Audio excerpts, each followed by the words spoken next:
ഒരേ ഫീൽഡിലുള്ള നിങ്ങളെങ്ങനെയാ ഇത്രയും ഒത്തൊരുമയിൽ പോണത്? അല്ല, പെണ്ണുങ്ങളാണേ ചാൻസ് കുറവാണ്, അതുകൊണ്ട് ചോദിച്ചതാട്ടോ. അതും തൊട്ടടുത്ത വീടുകളിൽ. ഈ അടുത്ത് അവൾക്ക് വന്ന ചോദ്യാട്ടോ. ഞങ്ങളുടെ കൂട്ടുകെട്ട് കണ്ടപ്പോഴേ പലരും വിചാരിച്ചത് ഈ അടുത്ത് തുടങ്ങിയ ബന്ധാണെന്നാ. എന്നാ അങ്ങനെയല്ല, +1 പഠിക്കുന്ന കാലത്ത് ഞങ്ങൾ ഒരുമിച്ചാ. ഒറ്റ മാസത്തെ പഠിപ്പേ അവൾക്ക് കിട്ടിയിട്ടുള്ളൂ. അതോടെ അവള് കല്യാണം കഴിഞ്ഞു പോയി. പിന്നെ യാതൊരു അറിവില്ലായിരുന്നു കേട്ടോ.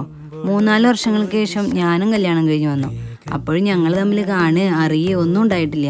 കേക്കിൻ്റെ ഫീൽഡിലേക്ക് വന്നപ്പോൾ ഓരോ ഡൗട്ട് ക്ലിയർ ചെയ്യാലെന്ന് കരുതിയ ഞങ്ങൾ കോണ്ടാക്ട് തുടങ്ങിയത്. അപ്പോഴല്ലേ അറിയണത് കോളേജിൽ നിന്ന് മിസ്സായി പോയ സാധനത്തിനെയാണ് ഇവിടെ കിട്ടിയത്. ഞങ്ങൾ ചെയ്യുന്ന ജോലിയല്ല എന്നാണെങ്കിലും ഞങ്ങൾക്കിടയിൽ ഇതുവരെ ഒരു കുശുമ്പോ കുന്നായ്മയോ ഈഗോയോ ഒന്നും ഉണ്ടായിട്ടില്ല കേട്ടോ. എൻ്റെ കസ്റ്റമർ അവൾക്കും, അവളുടെ കസ്റ്റമർ എനിക്കും ഓർഡർ തരാറുണ്ട്. കേക്ക് ഡെലിവറിക്ക് കൊണ്ടുപോകണതും കേക്ക് ഉണ്ടാക്കണതൊക്കെ മിക്കതും ഒരുമിച്ച് തന്നെ.